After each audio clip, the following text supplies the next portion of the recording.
Right. Hello. Uh, the 30th of December 2020, I deactivated my Facebook. I I also here it goes a little bit.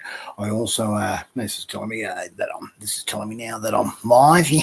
I also took Facebook off my phone, took the messenger off me, disabled it off my messenger, disabled my phone, disabled me messages, me SMSs and texts. Actually took the SIM card out and snapped it. I actually call this now my remote. It's my remote control mobile. It's just basically all it does is put YouTube and iView and fucking Pornhub up on my TV. Anyway, I switched off, deactivated from Facebook, and the last couple of days, just getting away from screens. This is the first time I've been near a screen.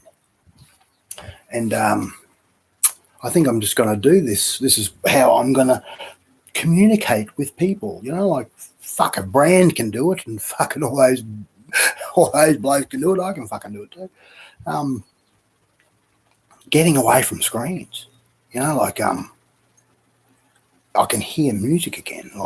And I was really always paranoid with my windows. You know, with not drawing blinds and having windows open and shit when I had, because your screens illuminate.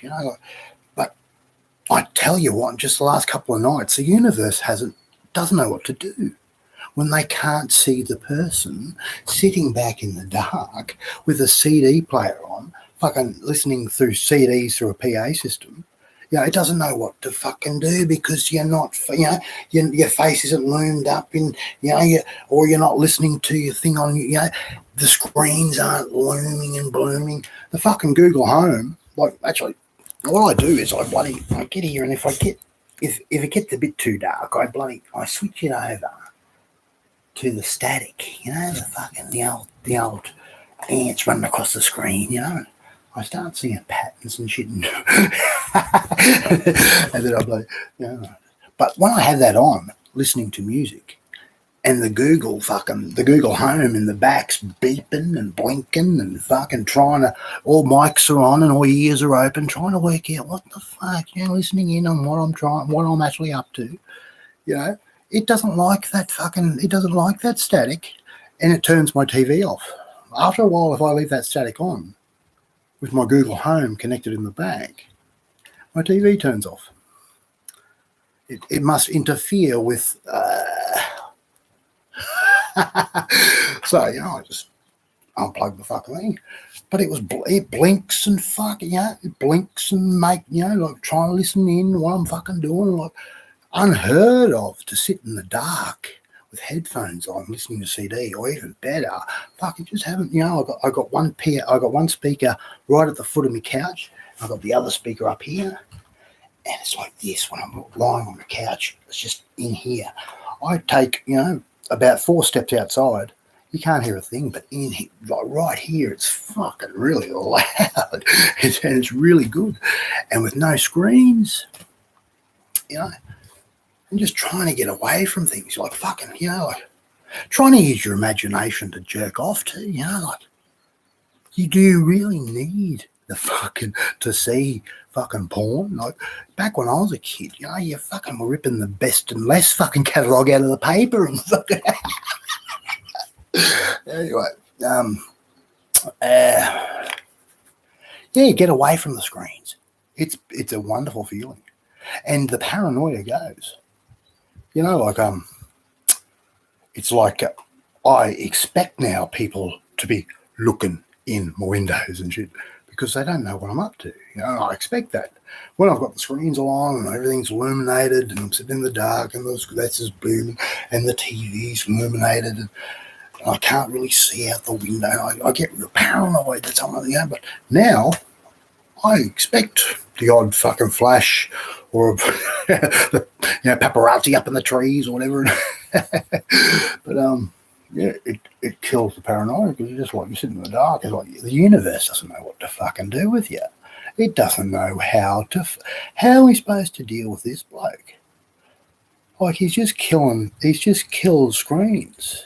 Like, we're supposed to be fucking, we're supposed to be surveilling everything, but he's turning these, like, once I finish this, I shut down my laptop and then I take that little click over here on the side of on your computer, on your laptop, the little thing that goes from green to the manual thing that actually switches it off from the internet.